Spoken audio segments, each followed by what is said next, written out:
This is Comic Geek Speak, episode 1749, Retro Movie Review, Spider-Man the Movie.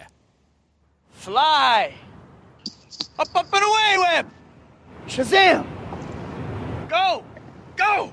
Go, Web, go!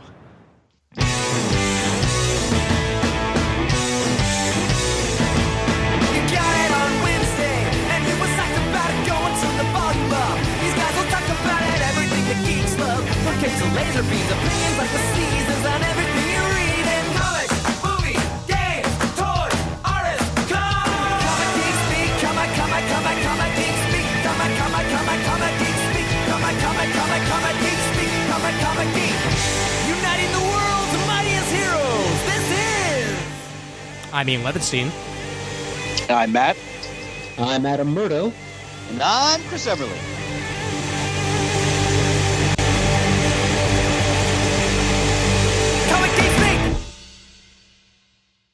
I don't think they could use Shazam in a film today if it was a Marvel movie. Well, you're not Superman, you know. That's right. We return to the Retro Movie Review, gentlemen. Yes. And it's a timely one, considering all the hoo-ha going around Spider-Man of late.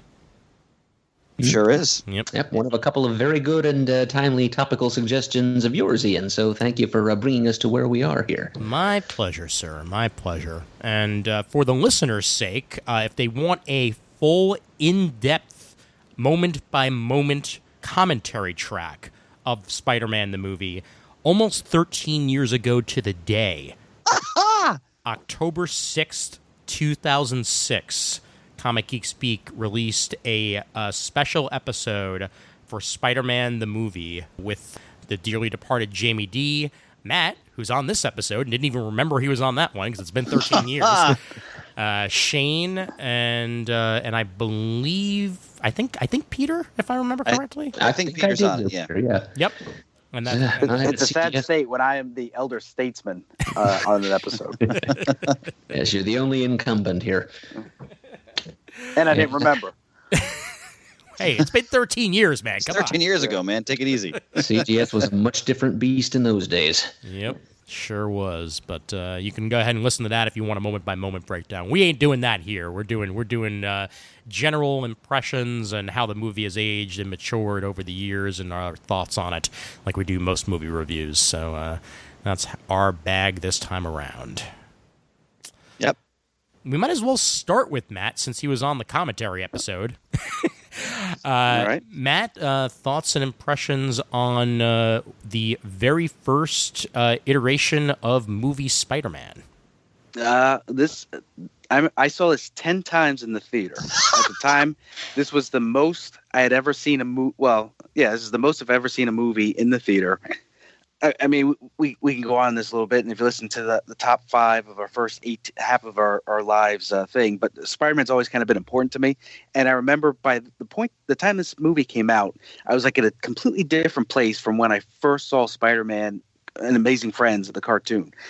And I remember sitting there watching and thinking back to when I first saw Spider-Man, just that experience of, oh my God, and just that kind of innocence that I had lost at that point when this movie came out, of thinking that, you know, the nerdy good guy does win to some extent at the end, and like there are good guys and there are bad guys, and that there isn't all this gray in the world type of thing. And I just remember that, getting that from this movie, and I saw it so many times because I wanted to take people to see it because I loved it so much. And to me, it's still the best Spider-Man movie. I haven't seen Amazing Spider-Man 2, but out of the live action ones that I've seen.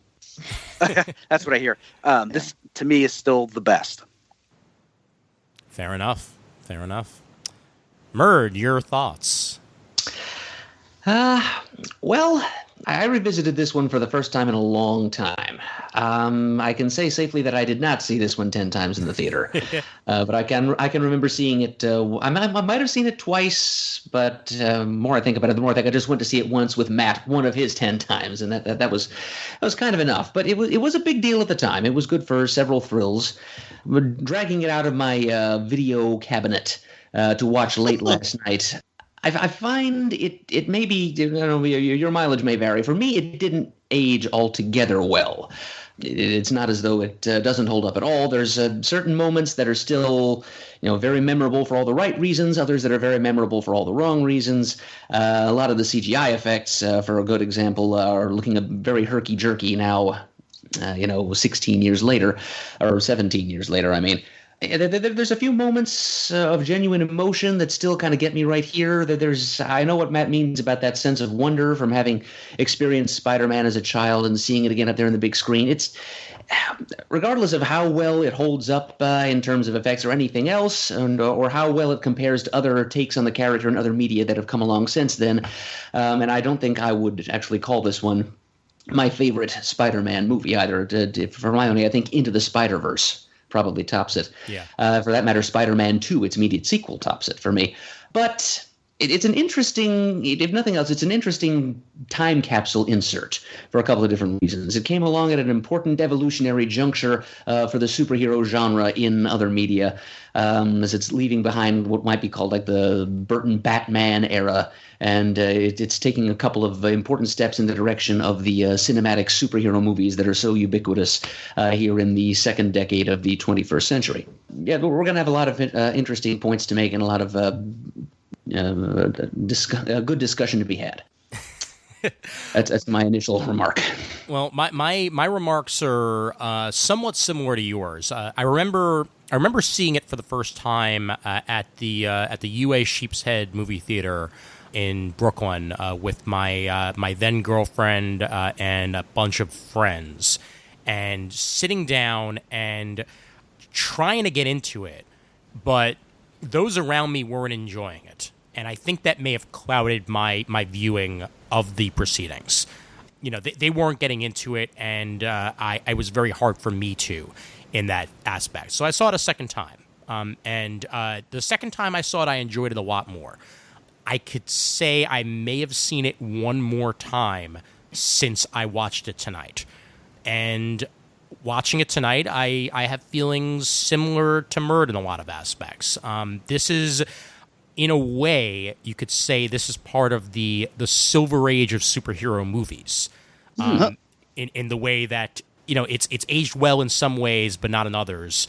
And it really, in other ways, vaulted us to where we are now in the modern age. Like, we would not have it without this movie.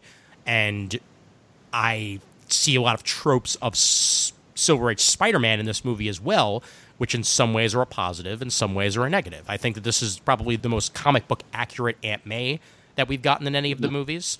Definitely. The J. Jonah Jameson is top notch. I absolutely adore him in every single way, and I'm glad that J.K. Simmons is continuing to play the role in many other ways. Yep, it's all him. Well, I mean, hey, I'm not even. I couldn't even.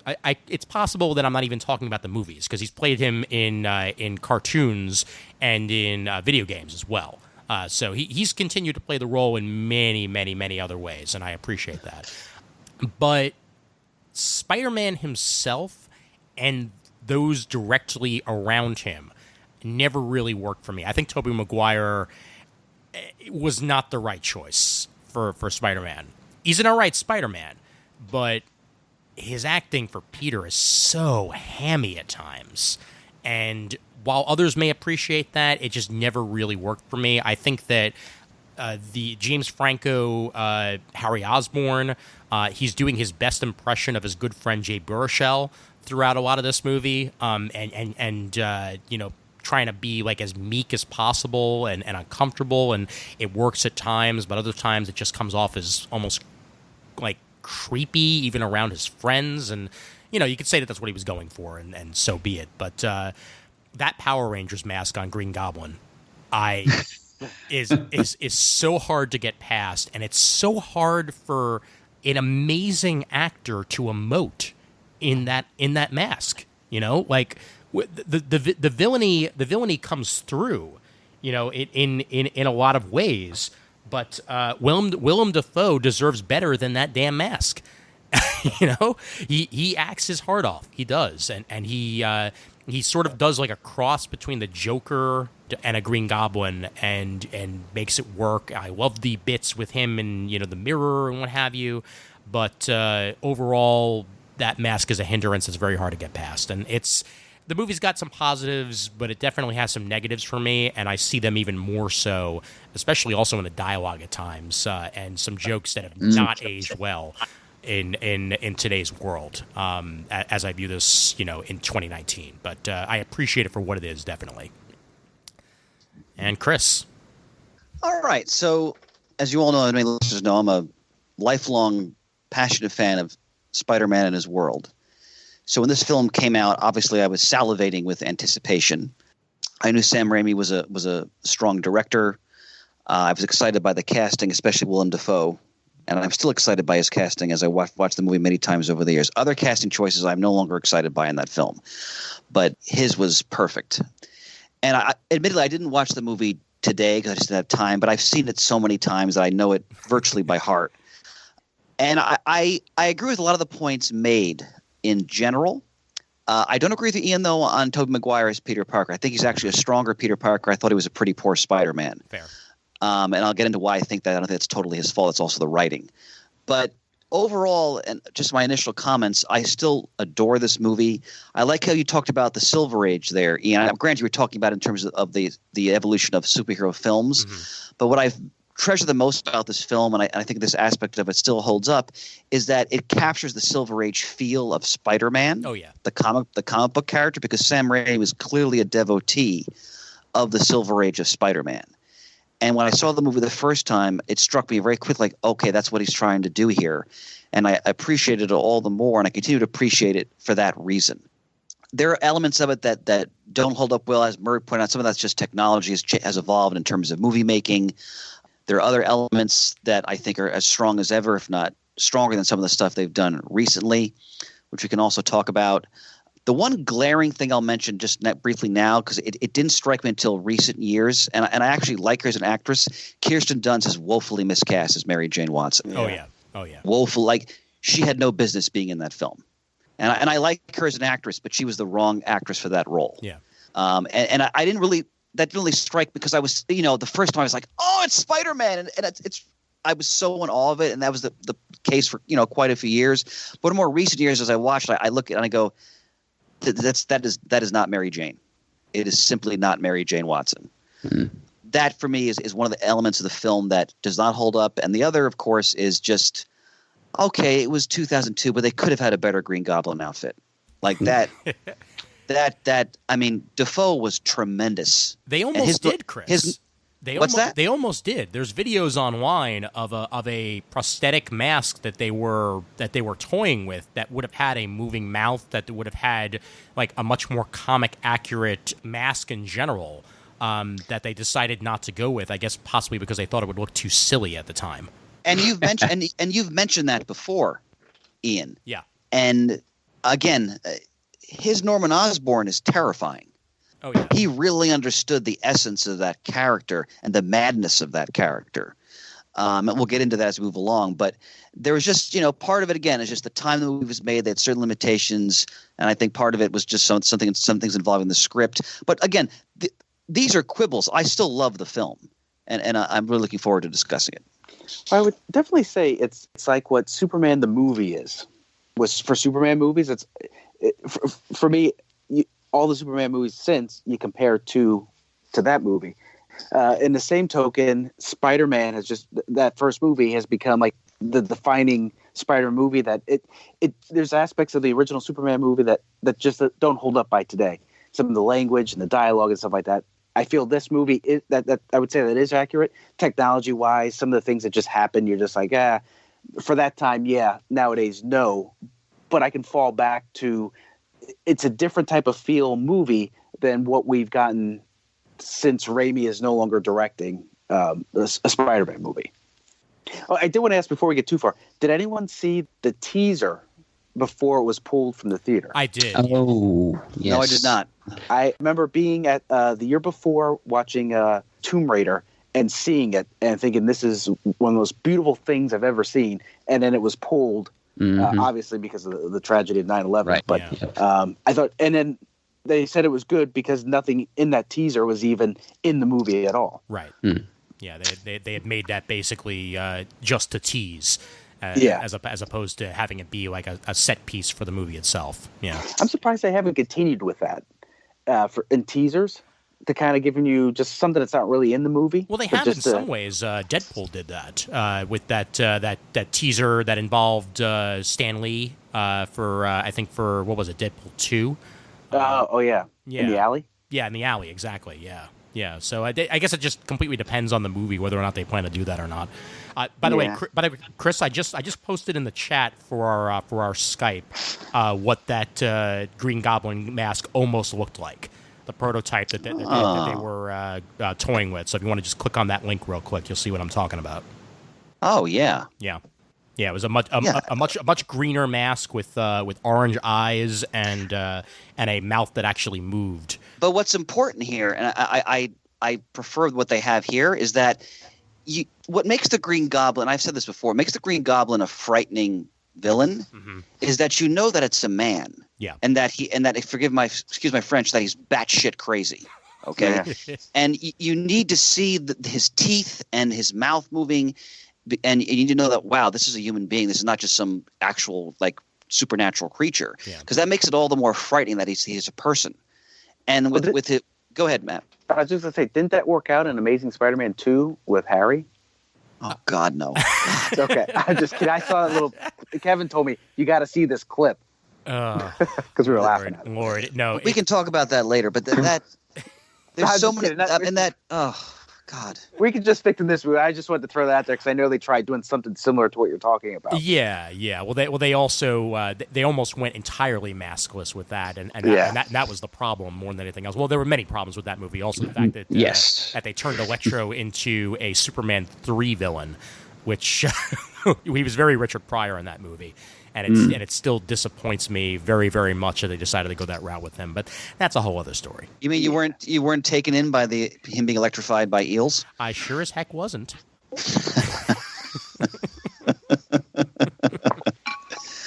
Oh boy! But on to discussing a much better film. Yeah. So can we discuss the actors that you forget were in this? At the beginnings of their careers, the fact that Joe Manganiello, Flash, is Flash Gordon in this. Flash Thompson in this. Flash Gordon would be interesting. Elizabeth Banks as Betty Brant. Yes. I have no idea. And who takes Spider-Man's name at the wrestling match is Octavia Spencer. Oh, yeah, that's right. Okay, I had completely forgotten that. That must have been one of her first acting roles. Before the Bonesaw is ready. Sorry, I had to do it. Ooh, yeah. Dig it. Snap into a Slim Jim. I don't know if I've told you guys, before they made any talk about any releasing information about Spider-Man 4 that Raimi would have directed, and they said that Bruce Campbell would have been Mysterio. Yes. Kevin and I were having a conversation about how they should do Mysterio because Bruce Campbell's been all of them and just make him Quentin Beck. That because of that incident, that kind of ruined that whole wrestling thing. Yeah. And he was able to find out the identity and just shadow Peter throughout the next couple movies for that reveal. And then, lo and behold, they told you Amazing Spider-Man 4 would have had Bruce Campbell as Mysterio in there. So we were just taken back that was actually something that could have easily have been worked into the stories. That's a very good call. Did you and Kevin ever discuss Hoffman, played by Sam Raimi's brother Ted, like a little office boy in J. Jonah Jameson's Daily Bugle staff? Maybe he could have turned out to be the big man eventually, like Frederick Foswell? We never talked about him, although every time I saw him, he just reminded me of so Sam Raimi directed Darkman, and he played kind of a not similar character, but like a new guy into now I forget who the villain was. Robert G. Durant's gang, he looks exactly the same, and that movie was done like 10 years before this. But every time I saw him in those movies, that's the role that I thought of him as. And the other throwaway that I noticed right when we first meet J. Jonah Jameson at the Bugle, Robbie's talking about how they've been trying to get photos of Spider-Man for a while now, and that Eddie has been trying to get them. And I completely missed that the first few times that I saw this movie, and nice to mention that there's also a throwaway Doctor Strange comment as well. Or was that the second? That's the second one. That's the second one. Okay, I'm one. sorry. Yep. Yeah. Yeah, but that's Well- a nice Easter egg to throw in there. Well, also this is actually the first time we have some type of a crossover universe, because as Mary Jane in the second one, not to really get too far in that one, but as she's running through the park, you have Thomas Jane, dyed black hair, wearing all black, as essentially Frank Castle, who turns around and watches as she runs past them. So to some extent, you could say there's a Punisher appears. Wait, and are you serious? I don't remember that at all. Absolutely, he's actually acknowledged it as well. Somehow he just wound up on set that day. But if you watch when she's running through the park to go meet up with Peter, it's a little fuzzy, but you can see a guy as she's running past who's wearing all black. He just turns his head back towards her, and that's Thomas Jane. Oh, wow. So that's been disputed over the years whether or not it's actually him or not. Sorry, at least according to IMDb, it's been proven false over the years. But frankly, I believe your version. I'm going with it. Well, because I just sworn he acknowledged it. That I read somewhere that he acknowledged he just happened to be there. It's possible. That day. It's certainly possible. Yeah, because IMDb is never trusted for anything because they have like. Did you know that Arnold Schwarzenegger was meant to play blank for like every other movie? So Oh boy. So how about we talk about the costume a little bit, since that was that and the organic web shooters were like two of the most disputed things at the time back in 2002. Remember noorganicwebshooters.com? Uh-huh. I don't, but I do now. Nerd rage in its embryonic stage. Oh, I remember having this conversation with Kevin because I was working at a grocery chain at the time in loss prevention, and sometimes I'd be in the one that he would shop in, and we'd run each other and we would just talk about, hey, did you hear about this? I remember him and I having a brief conversation about it, and it was that I guess there was at one point supposed to be web shooters, but it wasn't really supposed to produce web. It was supposed to help control just to direct the flow of the webbing. Yeah. And we were like, pick one. Either have web shooters that shoot the web itself or don't have it, because if you're going to go halfway, it just seems kind of ridiculous. But I remember being turned off to the idea at first because it's not how the comics were. And I guess that was something that they pulled from Ultimate Spider-Man, which I wasn't reading and I wasn't interested in at all. Yeah. But then I kind of was like, all right. I mean, to some extent, it does make sense. He gets all these other powers from a spider, except one of their most notable features, producing web. Well, technically, he should be producing web out his butt. So That's what the plans are. Oh man, yeah. I don't mind the organic web shooters of all changes. Like that's the least that I mind. What I mind is somehow being forced to believe that a poor kid from Queens managed to create that costume. Yeah, they kind of gloss over that part in the film, don't they? Yeah, they sure We just do. kind of go from sweatsuit and ski mask to him, or rather the hand of Phil Jimenez on camera, sketching out this fancy new costume, and suddenly he's wearing it. Yeah. So, yeah, good call there, Ian. Yeah, with the piping and everything, it doesn't make any sense. And I think that a much more practical cloth version of the Spider-Man costume, similar to what we got in that was the best part of Amazing Spider-Man 2 was the costume. I think that's like the movie that got it 100% right was that one. And then what we've gotten in the MCU versions of Spider-Man was pretty damn close too. But your mileage may vary on that. Mm. One thing I like to broach as we're getting into this, what I still really love about that film is how lovingly Raimi takes you through Peter Parker's world before he becomes Spider-Man. Oh, absolutely. Yeah. I remember sitting in the theater the first time, because I went and saw it not 10 times like Matt. You get the CGS Medal of Valor there, but I'm sure I saw it at least 2 or 3 times. But sitting there and as Peter's narrating his woebegone existence, the school bus, the bullies, he's pining for MJFR, the way he is with the camera and the class trip. It's for me, it's really pitch perfect. And his relationship with Ant-Man, Uncle Ben, how close he is to them. And it was Cliff Robertson, Uncle Ben? Yes, he was. Yeah, okay. So the actors who are playing Uncle Ben and Aunt May are perfect. Like, they are absolutely perfect. It's one of the most pitch-perfect bits of casting in the whole film. Agreed. And just when they're talking about how he doesn't have a job and, he was an electrician, and you feel how long they've been together and how much they love each other. It's really good writing and really good acting. And they read the comics. And when Peter comes in and he's sort of wide-eyed and you feel how much he loves his uncle and aunt. And all of that works really well. That's what I meant before, is I thought Tobey Maguire really got to the essence of the character of Peter Parker, especially from those early comic book stories. Yeah.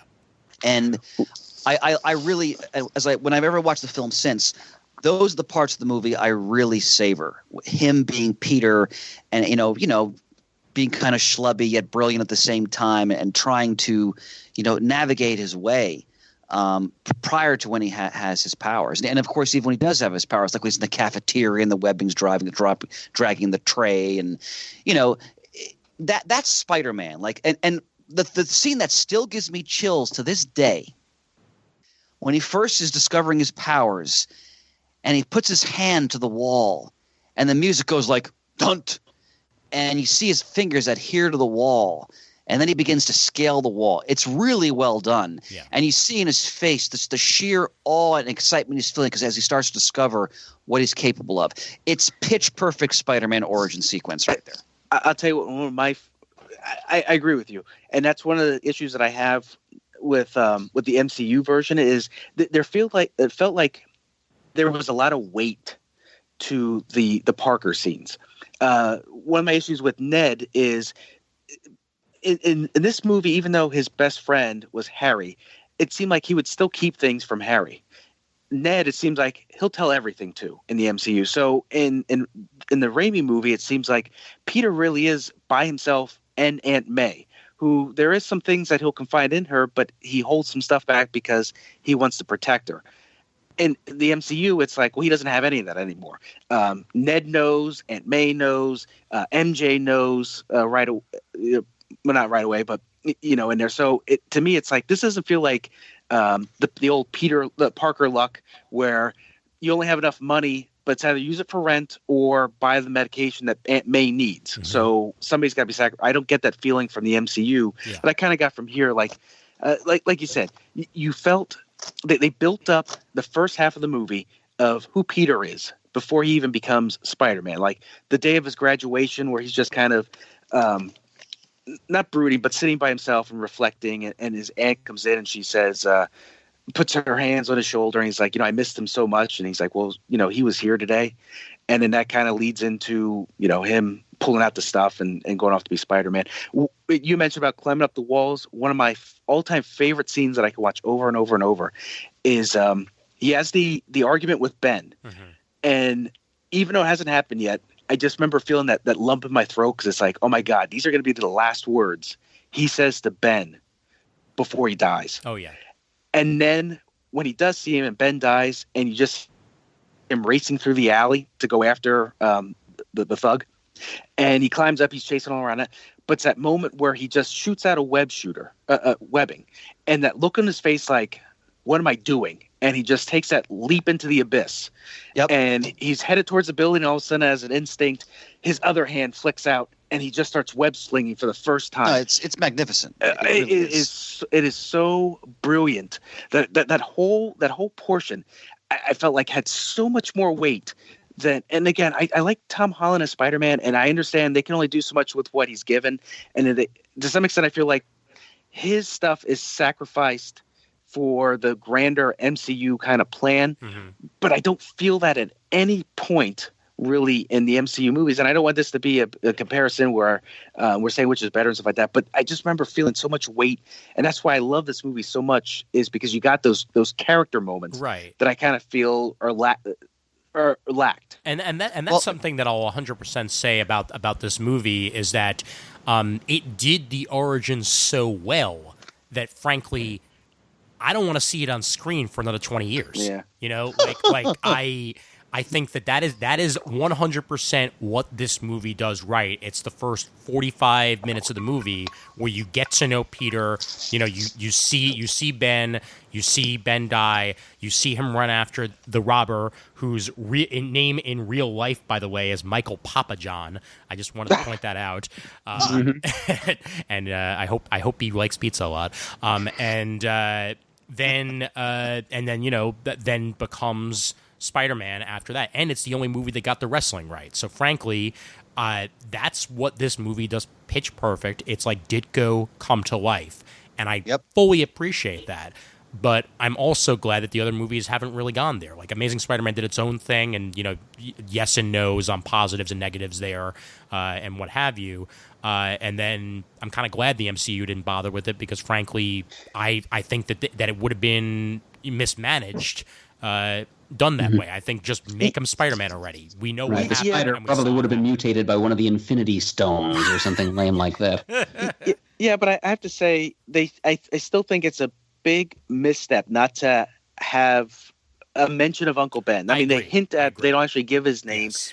I think they could easily just make a line. You don't have to show the origin in the MCU, but I feel like that's something that's very, very important. With great power comes great responsibility, and they don't even touch upon it beyond like a 30-second comment that Peter's telling Ned while they're walking down the street. Yeah, but Matt, one thing I would say there, though, is, and I'm just making an educated guess here. It's not even educated. It's a wild guess. But the way they ended the last Holland film, I wouldn't be surprised if you're going to get what you want in the next film, because now that he's been severed both in the storyline and in the corporate world from the Marvel Cinematic Universe, in a sense, because Tony's dead, and he's you may see more of that version of Spider-Man that we tend to appreciate more. Yeah, but I gotta be honest with you, if it's not connected with MCU, I don't even know if I'll go see it. Okay, well, I tried.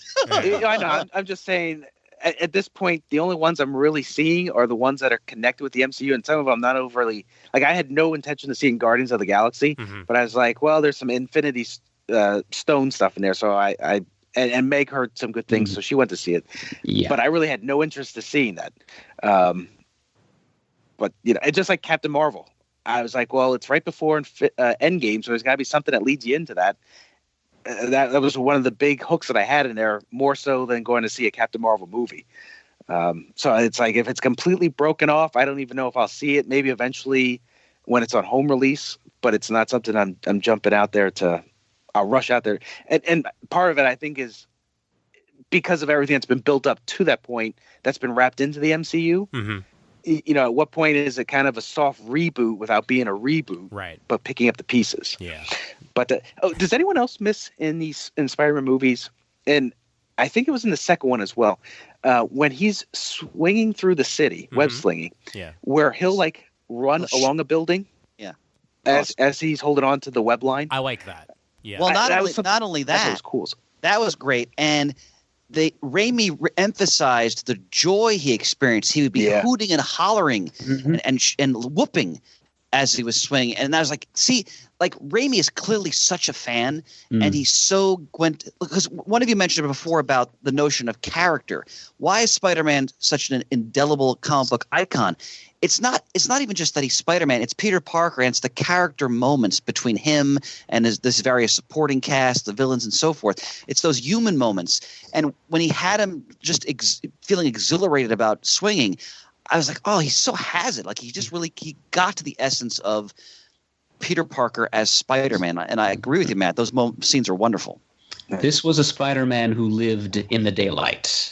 He was swinging around in the brilliant sunshine, enjoying, the fact of having superpowers, which is after quite a few years of tortured, shadowy, neo-Gothic, Batman type movies or movies imitating that vein, like The Shadow or The Phantom or so forth. It was that too. It was kind of refreshing that we had a superhero with a little bit of joy to him. And also the fact that he was swinging around a city that was unmistakably real-life New York, as opposed to this wasn't Joel Schumacher trying to create a neon Gotham City that was trying to create what he thought was a living comic book. This was Sam Raimi taking an actual living, breathing city and injecting a bit of superheroics into it. And now, while we're on this thread, one of the things that struck me quite a bit on my most recent rewatching was just visually how much it reminded me, and it's appropriate in its anniversary year, of Busiek and Ross's Marvels. I think whoever did the cinematography must have read Marvels once or twice. Every still image they showed of Spider-Man, like every photo that Peter took of Spider-Man, just by body language and panel composition and the use of light, it reminded me of Alex Ross. And one of my favorite scenes, the one that probably gave me the biggest thrill or sense of wonder, like Matt was talking about in his initial comments, was right after. It's the scene right after Spider-Man rescues Mary Jane from the Goblins' attack on Unity Festival Day when he murders his board of directors. And Spidey saves Mary Jane, and they go swinging off into New York, and he eventually deposits her on a rooftop. But there's a shot that's taken from a street-level perspective of Spider-Man and Mary Jane up there among the rooftops, just swing. You feel like you're standing there on the street corner seeing Spider-Man and Mary Jane swinging overhead. It just seemed like something Ross would have painted into one of those issues of Marvels. And that's a great point, Murray, because that's also the essence of a Marvel comic book, in that in those Silver Age stories, Lee and the artists made sure to emphasize that regular people were in awe. Like, they noticed these larger-than-life figures, flying or swinging by them. People would stop what they were doing and gawk, right? And that was such the essence of – and that's what differentiated Marvel from DC in that sense. And that's a great point. And when he deposits her on the that rooftop garden and, he says, your friendly neighbor, it's Spider-Man. And he swings away and he's whooping again. And the only negative I referenced this earlier in our recording, the only negative I had about – the way Spider-Man was portrayed, he didn't make enough jokes in that film. Yeah. The quipping is so essential, and I'm sure Tobey Maguire is one that's capable of doing that. The quipping is so, and that's just the writing. There was not enough of him. When the Goblin attacks Jonah Jameson's office, and Spider-Man goes, "Hey," he says something like, "Mom and Dad are talking." Okay, we should have a lot more of that in this movie. And that was one area where I think that they were lacking in portraying the character properly. I think Kevin played the game. I can't remember if it was the first one or the second one, but Tobey Maguire did the voice, and he said some of the there was quips in there. I think he was fighting the Shocker, and he's like, "The Shocker, shouldn't he be like quilted shirt man or something?" So, but he said there's a couple times he actually had to pause the game because the quips were funny. But that was something that was extremely noticeably missing from the movie. Actually, all the Raimi movies, and the third one that is more studio, but that was missing from him. Well, the guy who wrote the screenplay for this movie, his name is David Koepp. Yeah. And he wrote the screenplay for Toy Soldiers and Mission Impossible, and was one of the I know the name. He's done a lot of stuff. Yeah. And I don't really think quips when I think of those movies, except for maybe Toy Soldiers. And I think that maybe had they brought on a writer that to punch that portion up a little bit, we might have gotten something maybe a little bit better on the Spider-Man end when it comes to those. I think we actually did have a couple of script doctors on that, and it still turned out the way it did. Well, there you go. Well, but you know what? Go ahead, Matt. I'm sorry. Go ahead. Well, I was just gonna say, I mean, who knows if they brought script doctors on, if they were, the same comic book fans or kind of had a rough idea. I was thinking about Hugh Jackman said that in the script for the X-Men movies, that really Wolverine didn't say bub, and he read that the character would say that often, and those are really a lot of him just adding them into the points of the movie as opposed to them being part of the script. So, it could be the same thing, only maybe Tobey Maguire, which it does seem kind of strange that Sam Raimi wouldn't have said, "Hey, let's put some quips in here," as he was directing, with being the big fan of the character that he is. Mm-hmm. But what was pitch perfect in terms of adaptation, as we talk about other characters, when you first see Norman Osborn in the car with Harry, and he looks at Harry and he goes, and he chastises him for being sort of a laggard, and he's like, never be ashamed if we are. And I remember in my seat, I almost stood up and I went, "Oh, they got it. Oh, they got Norman Osborn." Yep. You knew right there in that scene that they completely understand this character. And the part of this movie that still excites you the most is watching Willem Dafoe out of that silly costume. Yeah. Being Norman Osborn, when he's in that board meeting and they're selling him down the river and they're selling out the cover underneath him, and he goes, don't you know what I've sacrificed? Yep. And just the sheer madness in his voice and his face and like this rictus in his mouth, and he's snarling. And I'm like, oh my God, this is phenomenal! Like this is so like this is the comic book come to life. Like his face practically assumes the shape of the Green Goblin mask, the real one, not the chrome-plated green bean. The Lord of the Rings Smeagol persona would not exist without Willem Dafoe in this movie, because especially with him talking to himself in the mirror. I had so many flashbacks to Precious. It just works. It just works so beautifully with the character, and he performed 90% of his own stunts. Willem Dafoe. I read that in the trivia earlier tonight that that he almost demanded it. Like if he was gonna do this, he was gonna do it himself. And it sure shows with the performance, like much of him. I'm sorry, continue, please. No, that's basically where I was going. Well, so go ahead. I'm also thinking about the Thanksgiving scene when he's at the head of the table and he's going to touch the stuffing, and Aunt May slaps his hand. The look on his face, I'm like, oh my God, is he going to murder her right there? And then he starts, sharpening the knife. And then when he realizes that Peter is Spider-Man because he has the cut, and it's a tour de force performance. I mean, he completely understood that character to a T. I even thought when they're waiting for Peter, and after he gets introduced to Mary Jane, and I think Harry's head is turned and Aunt May's head, and he just like eyes her up and down, has this like smile, and she's seeing. Oh, this. That's a great scene. Even my skin crawled a little bit. That's a great scene. Yep. Well, he's like a predator, just kind of sizing her up, and it's great acting on both. And she's clearly very uncomfortable. Yeah. And let me segue there because I mentioned this at the beginning. I really like Kirsten Dunst as an actress. Especially now as I watch it as an older person, I don't buy her as Mary Jane Watson. When I think of Mary Jane Watson, the character that we know so well from the comic. What do you guys think? I just don't think it's there. Like, I know. I'm going to play Kirsten's advocate here because I hear what you're saying, Chris, and it's a fair point that the character doesn't really feel like Mary Jane, but this is another thing that I think we can lay mostly at the feet of the writers. Okay. Because the way Mary Jane is written in this movie is very much your stripped, basic factory issue, out of the box. It's very lightweight. Very lightweight. Yep. All Mary Jane really has to do is to mope around feeling unfulfilled and pensive or emotionally hurt and generally pursuable for Peter, and occasionally to scream in terror as her life is threatened. Yeah. So we don't really see very much of that spunk or that joie de vivre that we get from the freewheeling but deeply troubled party girl that we got from Lee and Romita and so forth. Now that I know that Elizabeth Banks tried out for Mary Jane Watson before she was cast as Betty Brant, I'm imagining in my head what Elizabeth Banks would have been like as Mary Jane.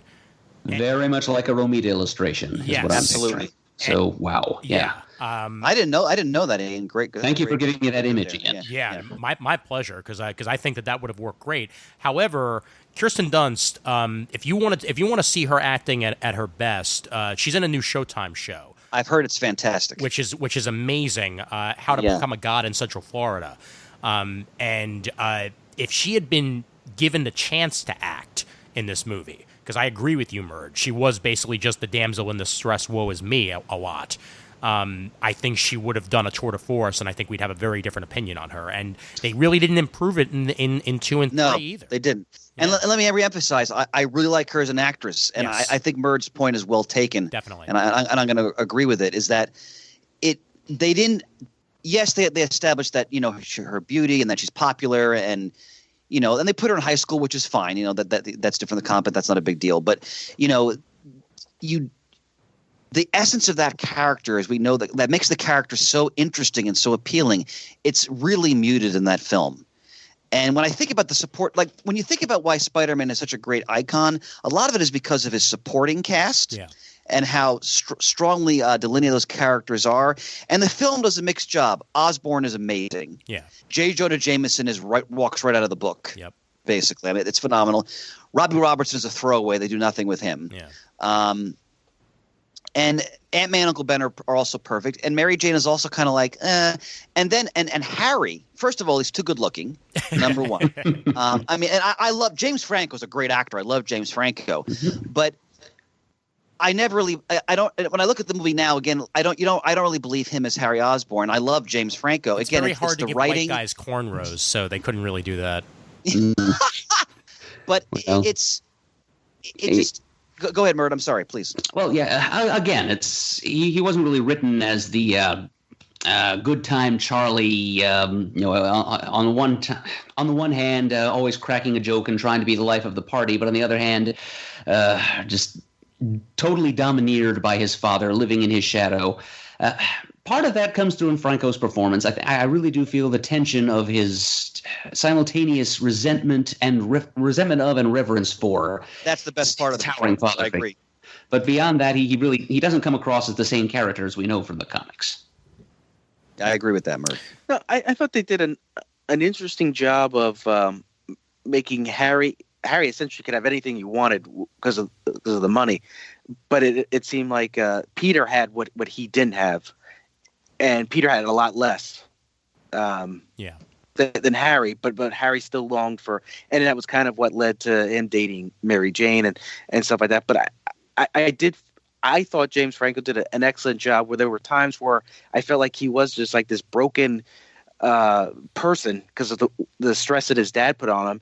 That moment where he gets hugged by his dad and said, I'm going to make up for lost time. Yeah. And kind of like his shoulders just like shrugging down while they're hugging and just kind of the jealousy that he had for his best friend who he saw as a brother who wasn't as well off as he was, but had everything that he essentially wanted. Yeah. Well, not only that, what was especially well done, and this is the part of, again, I agree, a lot of it's the writing, but what Franco really captures, and this is right from the book again, is he so craves his father's approval, but at the same time he's so resentful of his father, as you said. And the movie does a wonderful job of showing how much Norman really wants Peter to be his son.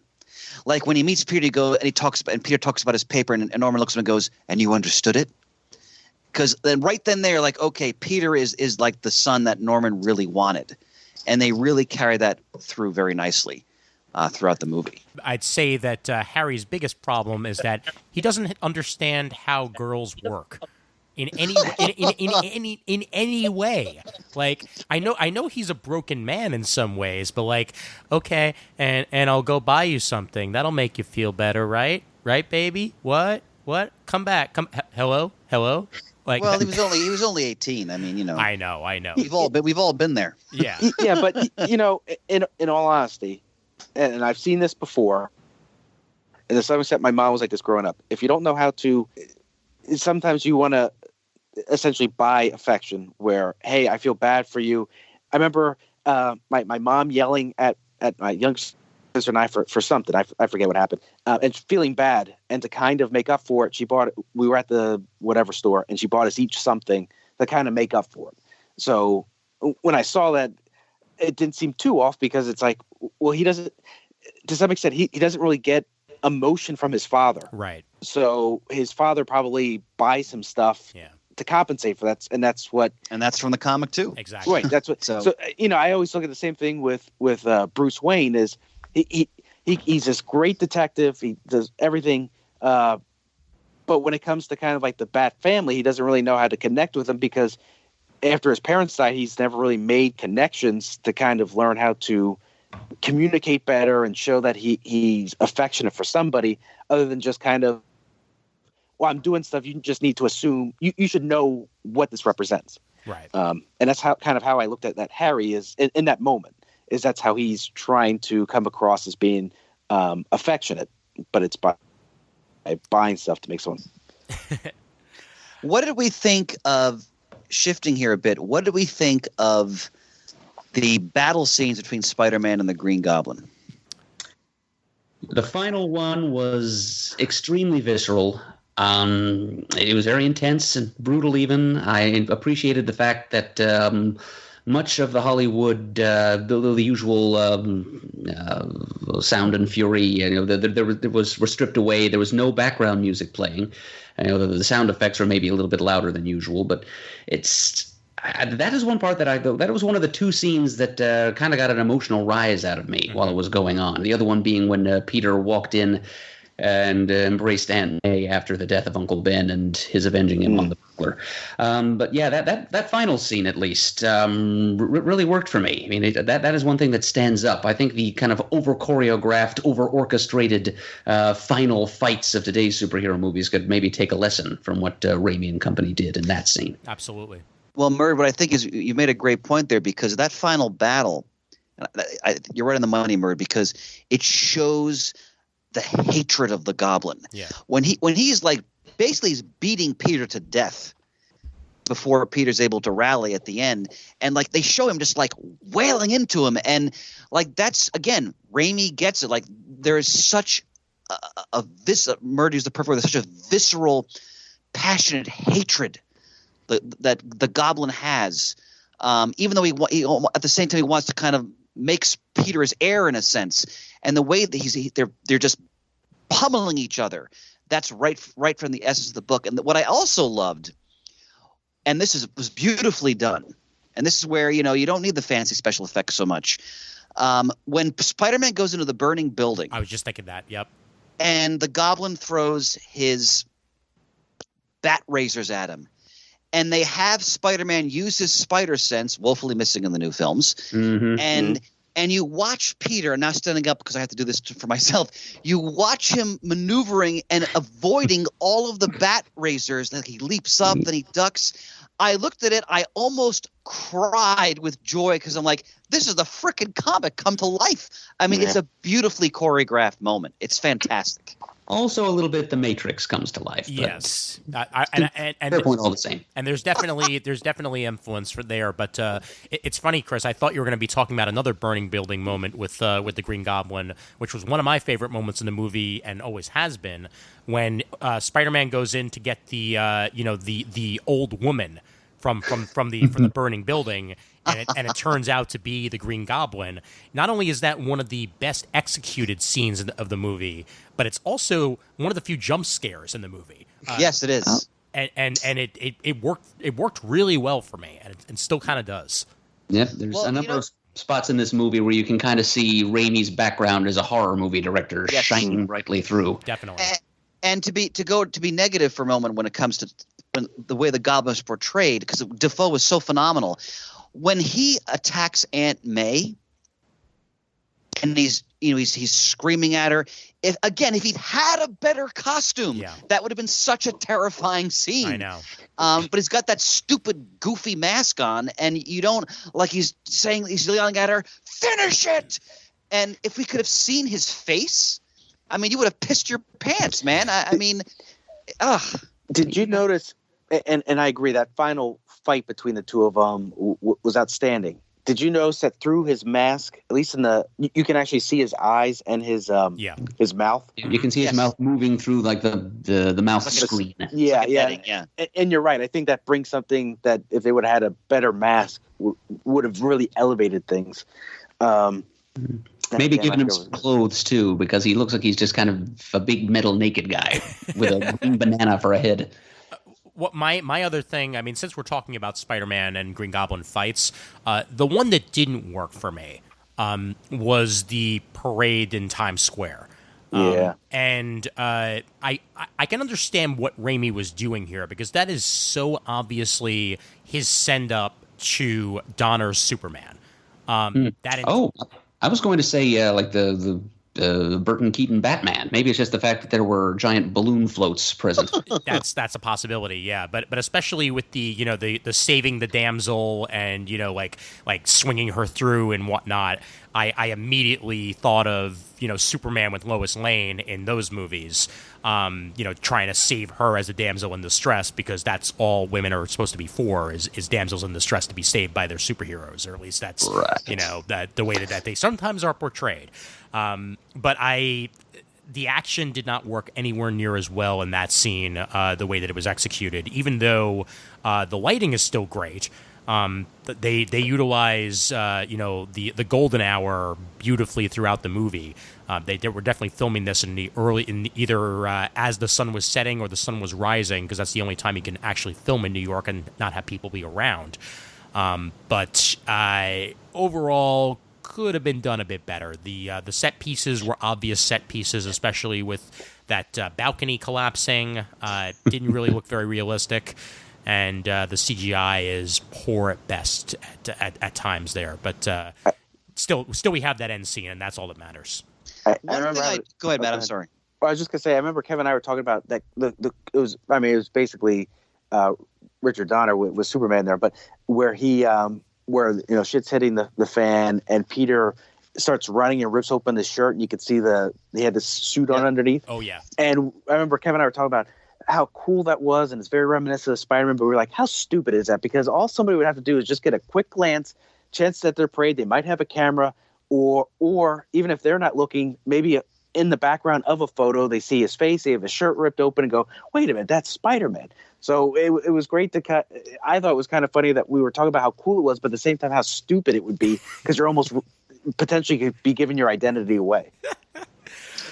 Well, you mentioned before about Raimi, his horror background, and there were definitely moments like that in the movie. One of my favorites, it's very subtle in a way, when Peter's at the hospital and he realizes that Osborn knows who he is and that Mary Jane is in danger, and he calls her machine, and then the Goblin comes on the phone. Can Spider-Man come out to play? It's that I think Hitchcock would be proud of that moment. And he's cackling, and I'm like, oh man, because the Green Goblin has been used so heavily in the Marvel universe since his inception, and sometimes I think we might forget when he's done well how utterly frightening and creepy a villain he is, and Raimi really got that, and that's again I still enjoy that so thoroughly. Now, Chris, one of the questions I had to ask you at some point during this, sure. As the Silver Age maven that you are, what do you feel about the choice of choosing Mary Jane as the immediate love interest in these movies, as opposed to going Gwen Stacy first? And do you think that perhaps these movies would have worked better had they done it the other way around? I thought about that. That's an excellent question. What we have to remember is when that movie came out, because everybody knows who Mary Jane is now. Right. But when the movie came out, we shouldn't assume that the average moviegoer necessarily knew who Mary Jane Watson was. Sure. So, because she didn't appear in the 1970s television show, nor did Gwen for that matter. I think all they had was like Glory Grant in that, if I remember correctly, the Nicholas Hammond show. And she was in some of the cartoons, but a lot of people wouldn't have watched those. So it could have been Gwen, but maybe they do bring Gwen in the third movie, but it's a total waste of the character. Agreed. And a waste of a fine actress like Dallas Bryce Howard, who certainly, she at least looked the part perfectly, but they just didn't give her much to do. But if they had my thinking was if they had brought Gwen in, then you have to do a trilogy where ultimately Gwen is killed by the Goblin. Right. And then you bring in Mary Jane. I guess they just didn't want to go in that direction. They had elements of it because the final battle in the film and the way the Goblin dies is all taken from the death of Gwen Stacy, essentially. But I'm such a well, in the first movie, the way the Goblin is killed by his own glider. Isn't where it's the issue first where Gwen dies, and then the second issue that follows that correct. Is where the Goblin 121 and 122. Yeah, exactly. So I'm a huge Gwen fan, and I would have loved to have seen her in the film. Now, whether or not if they had done that, would they have adapted those stories, or they've gone in a different direction?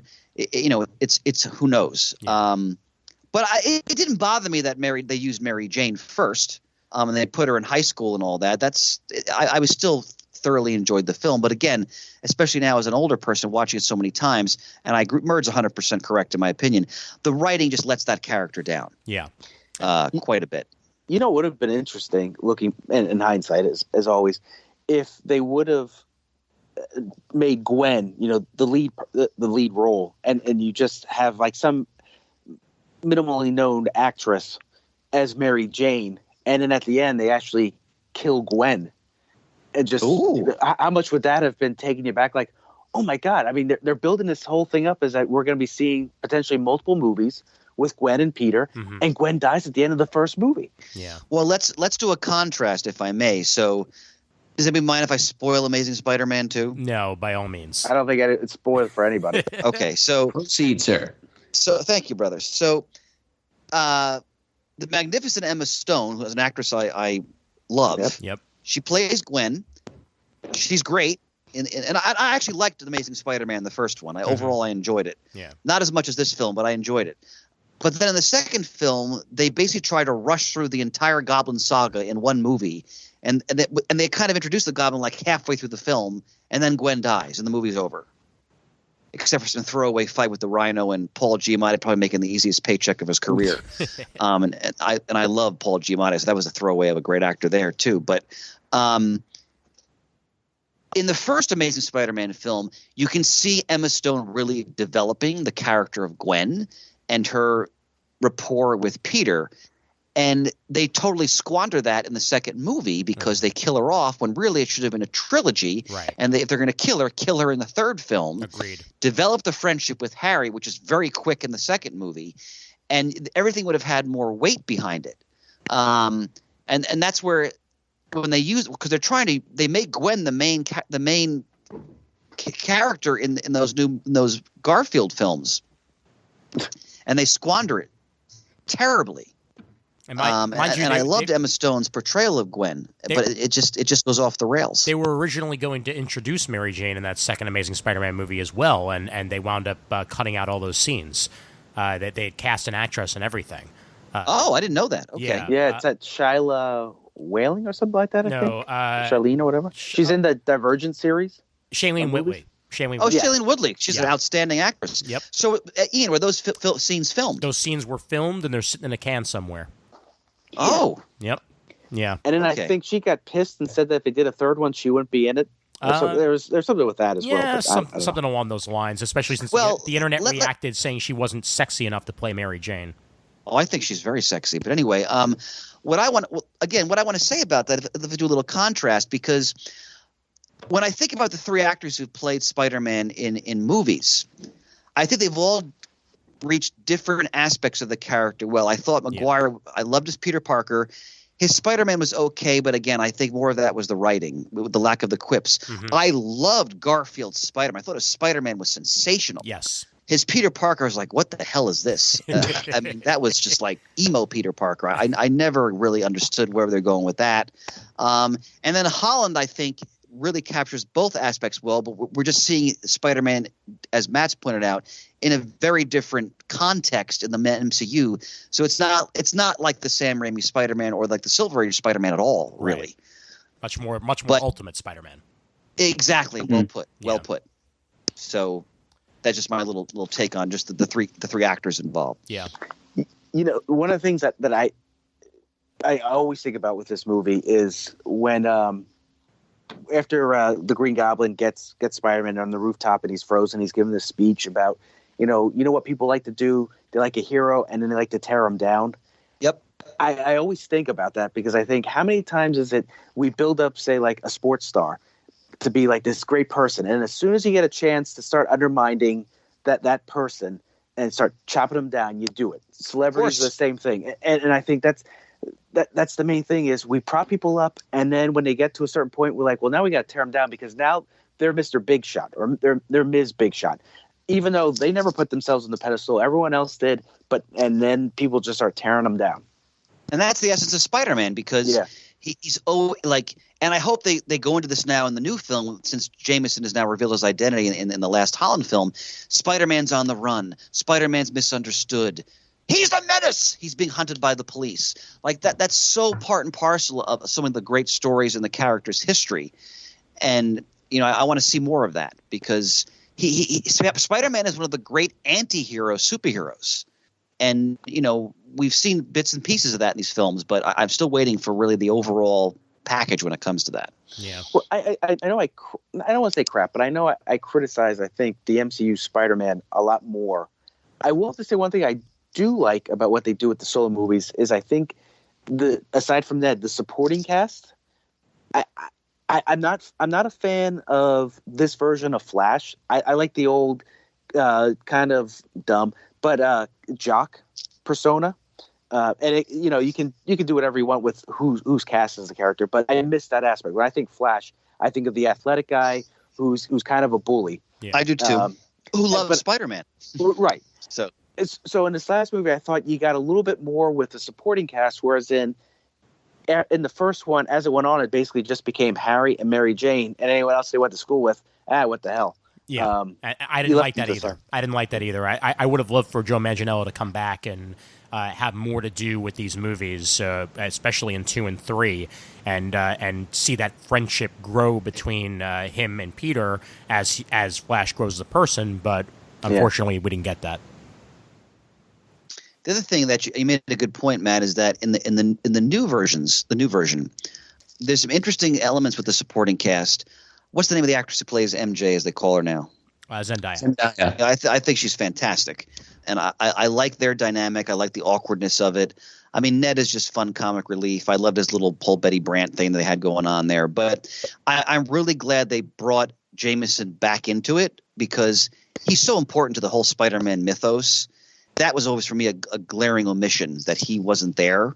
Yeah, and is Peter going to be a photographer, for example, going forward or something like that? I mean, I'm glad that they're returning those elements now. The other thing I want to point out is that Spider-Man, as we've discussed many times, has one of the greatest rogues gallery in all of superhero comics. Yes, he does.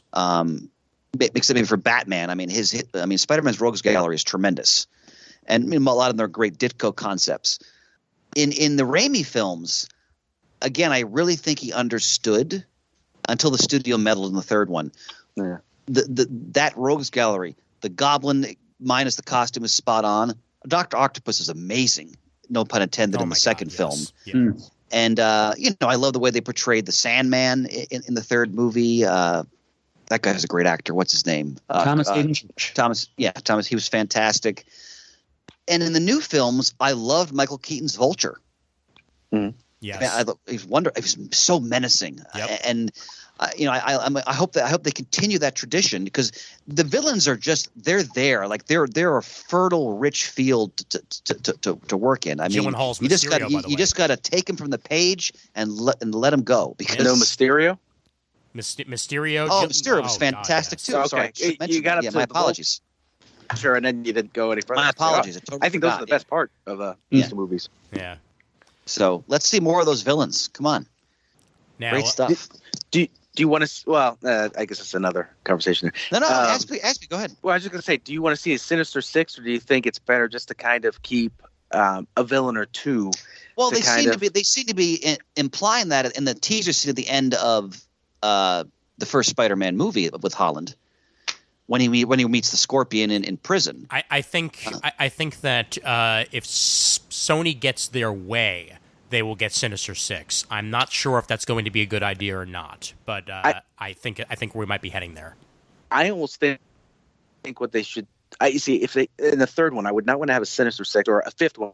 I would not want to have. I think what I'd rather prefer is build them up in the Spider-Man movies and then have a Sinister Six movie that Spider-Man's in.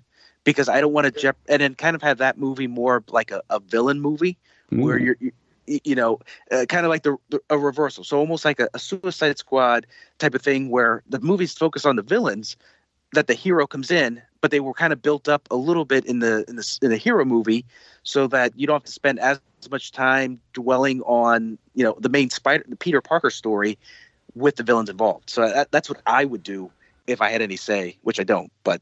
Yeah. I would absolutely go to see that movie, Matt. Yep, me too. Well, we may get there. So who the heck knows? I mean, I would love to have seen what Raimi wanted to do with Spider-Man 3. Before he was always in the dark, in the light until he tap danced into the darkness in Spider-Man 3. Did you listen to the commentary for the movie? No, Spider-Man 3. I haven't. It's worth it. Tobey Maguire's not there, but James Franco basically, Sam Raimi's there. James Franco basically tells you everything that that was supposed to happen. Not everything, but he tells you stuff where Raimi's silent. Like, this is what Sam wanted to do, but then the studio, like he was almost all but coming out and basically burning bridges with the third one. Well, so it was great. I was like, oh man, it's a good thing Topher Grace wasn't there, because he would have been like, I'm walking away. Well, he was there as well. Oh, he was. He was because they had him give kind of the background of Venom. And I remember when he was initially cast before, I think they really said they were doing Venom.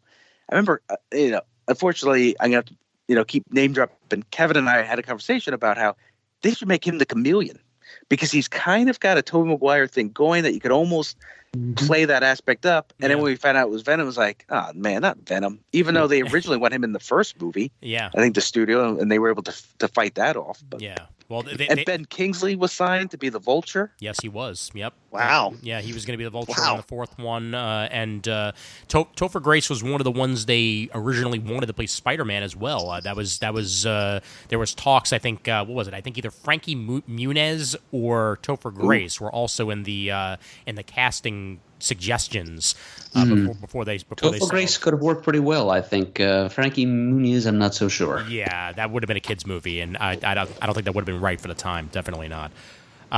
You guys, I want to go through the cameos real quick before we conclude here. Obviously, Stanley. Of course, starting off as his cameos in the Marvel movies and what have you. Nicholas Hammond was a cameo as well. Ooh. Oh, I didn't realize that. I didn't know that at all. Nicholas Hammond was one of the people at the World Unity Festival. You see him in a quick glance, but he is there. So he makes a guest appearance there. Lucy Lawless look for that. Cameos as a punk girl. Jim Norton. Yep, Jim Norton cameos in the movie as well, correct? And of course, Bruce Campbell playing not exactly a cameo, but being the announcer in the wrestling match. So. I'll tell you what, there's been a lot of talk about getting Tobey Maguire to be in one of the new Spider-Man movies. How cool would it be to have Nicholas Hammond as Uncle Ben? Oh, wow. Because he would be kind of the same age range. Could work. Closer than Tobey would. I could see that. Yeah. It all depends on whether or not they're willing to cast him, but that would be pretty cool, actually. I know we talked about kind of one of the scenes, or another scene that kind of got to me, and I thought, this was perfect. This was exactly like when I read Spider-Man, what I think of is at the funeral, where Mary Jane's basically confessing, hey, I love you and all this. And Peter so much wants to say that he loves her as well, and just like, I'll always be your friend type of thing. And then he walks off, and he has that soliloquy about, what his destiny is and stuff like that. And I thought, that's perfect. He could easily start to have the life that he wanted, but he has this responsibility that just has the trumpet. With great power comes great responsibility. Right. Yep. And it goes into that nice montage of him swinging through the city. But that was another moment that I was like, this is exactly like how I read him in the comics. I need to bring up one of my because it wouldn't be me talking about a movie set in New York without at least one of my New York pet peeves coming up, and that would be Peter telling Uncle Ben that he wants to go to the downtown library, and they wind up at the Midtown Library in Manhattan. And they're in Queens when he says that. So they're not going downtown. They're going to another borough. and they're very much going to, the most famous library in all of New York City, which is smack dab right there in the middle of Midtown. So I don't know what the heck he's talking about when he's saying downtown. I love when Ian gives us his real world New Yorker's guide to the Marvel Universe. That's my story, and I'm sticking to it. Shall we do our fricking swears, gentlemen? Well, before we conclude, there were a couple of overarching points, topics I wanted to introduce. Sure, please. First of all, thoughts on the music. I really enjoy it. I think me too. I think the score, or the soundtrack. Both. Okay. The score, great. The music, I hate that hero song. I love that hero song. I always did hate it. Yeah, and then of course, give it up for Macy Gray. Yes. One of the ways in which the movie doesn't age so well. You know, well, hey, what? She's a Sony recording artist, so of course she's going to show up. Mm-hmm. Yep, that surprises me not even a little bit. And then, to Matt's thing about the score, I actually wasn't, even at the time, I wasn't that big a fan of Danny Elfman's opening theme, because to me it just kind of felt like he was recycling bits of other things that he'd already written and tossing. That's essentially what he does. Yeah, so it's there's a little bit of a Philip from Batman. Oh, there's something from Men in Black. Oh, there's something from that Planet of the Apes remake they did the year before. Oh God, please don't remind me. Oh, jeez Louise. Sorry, Bert. Well, I've pretty much said my piece there. It's not Danny Elfman's best work. I did want to quick ask before we start wrapping up. In Far From Home, when he's swinging through the city with Michelle at the end, didn't they swing over that garden that they landed on in this one? I thought there was a couple scenes I was like, wait a minute, or maybe it was in the first one. I could have sworn between Homecoming and this one, there was a couple shots that seemed he was swung through the city in places that he had swung through in this movie. Definitely, and I actually pointed that out in our Far From Home review. That one of the places that Holland swings through is the Osborne penthouse. So that is the same building.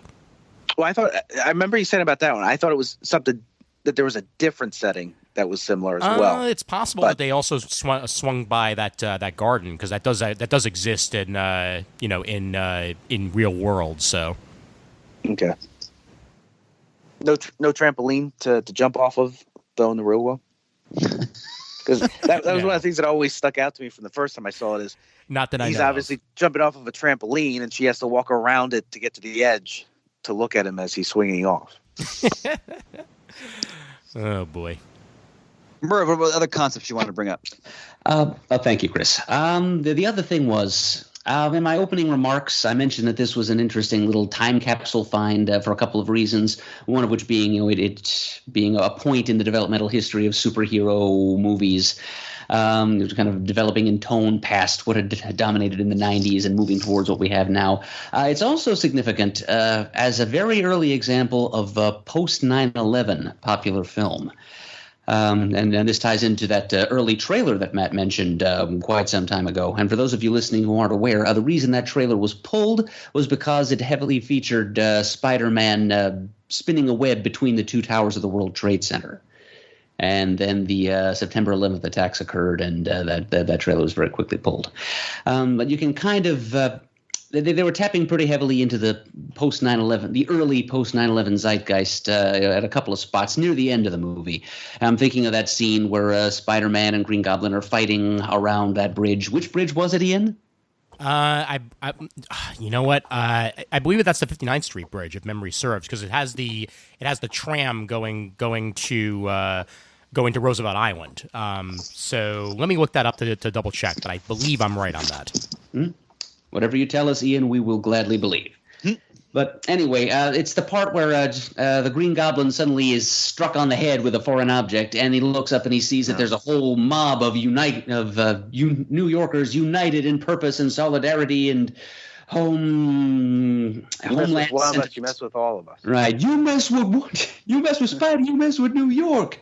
You mess with one of us, you mess with all of us. You know, it's kind of spreading that post 9/11 marmalade a bit thick, if you know what I mean. Technically, Norman's a New Yorker too, so that's a fair point. Essentially feuding with each other. That's the Queensboro Bridge, by the way, Murr, just for full reference there. So yeah, that actually makes sense considering Spider-Man's from Queens, but they chose a different bridge in the comics at least.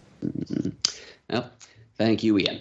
But yeah, that's a scene that probably would not have been added to the final cut were it not for the current state of national sentiment in the fall following those attacks. And then the very last image of the movie is Spider-Man jumping up to the top of, I guess it was the Empire State Building, and crouching again on the pole holding a gigantic American flag before leaping out at the viewer, and we go to the credits. So They did that in the sequel. I can't remember if they did that in the third one. I think the third one just ends with them dancing or holding hands. Well, the third one ends with him holding up his hand to Mary Jane. Yeah. Yeah. But was there an American flag scene in the third one? I know in the second one there was. I don't know if there may have been. I'm not sure if it was the very last scene, but I think there might have been an American flag there near the end.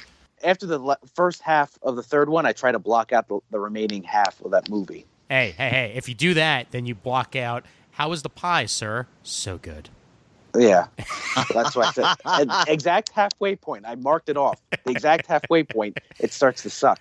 But one thing I think Murd made a very good point about the use of the flag imagery, and I understand why they did that at that time, of course. But when you think about Spider-Man, the character, I never think about patriotism when I think about Spider-Man, because Spider-Man's one of the strongest critical thinkers in the Marvel universe, and he's someone who always questions authority in a wide variety of contexts. So Spidey to me / Peter Parker is always like the guy who's like going to go, wait a minute, should we be doing this? Is that what we should be following? Is this policy right? Like that, yeah.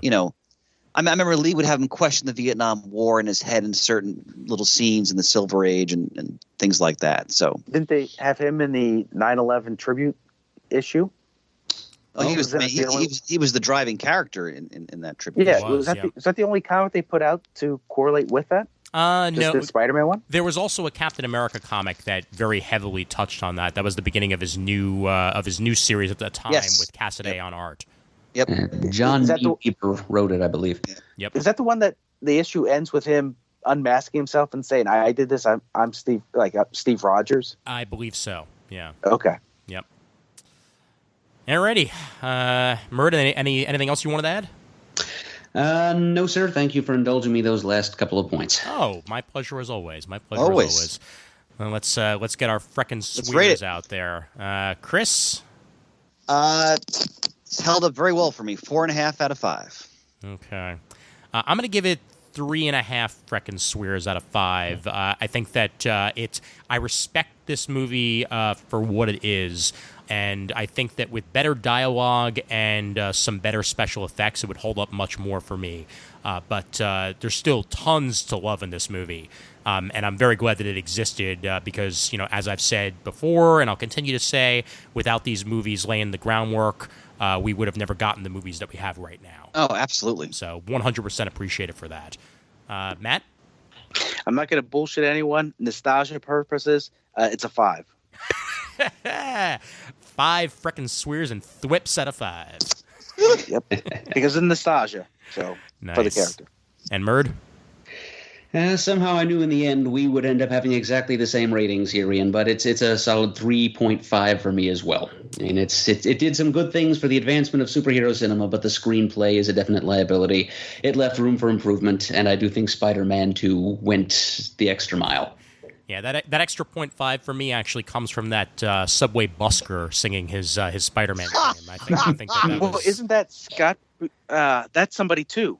That's somebody. Scott Buscemi. I think it's Scott Buscemi's in that. Don't know the name, but is that? I did look it up, but it was not anybody Buscema. It was Buscemi. Okay. Don't remember who it was, but it was not that. It wouldn't surprise me if it's one of Raimi's players, though, because that seems to be the type of role that would fill. So, all right, very good, gentlemen. I think another successful retro movie review.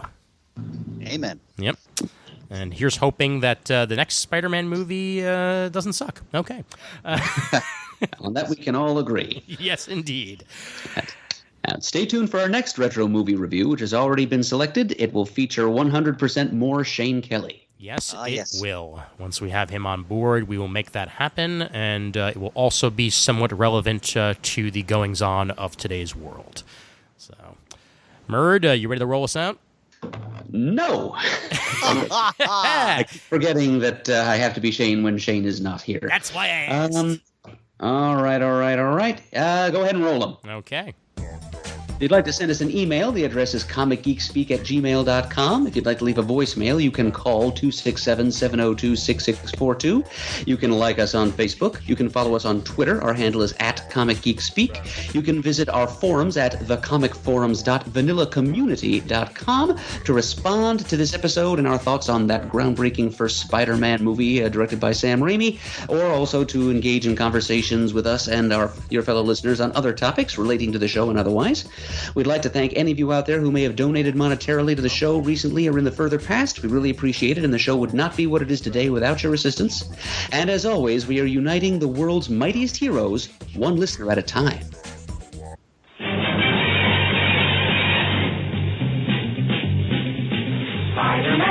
Spider-Man, does whatever a spider can. Spins a web any size, catches thieves just like flies. Look out, here comes the Spider-Man. Is he strong? Lives in mud. He's got radioactive blood. Can he swing from a thread? Take a look overhead. Hey there goes the Spider-Man. In the chill of night, at the scene of a crime, like a streak of light, he arrives just in time. Spider-Man, Spider-Man, friendly neighborhood Spider-Man. Wealth and fame, he's ignored. Action is his reward to him. Life is a great big hang-up. Wherever there's a hang-up, you'll find the Spider-Man. I'll bring you a Christmas ham.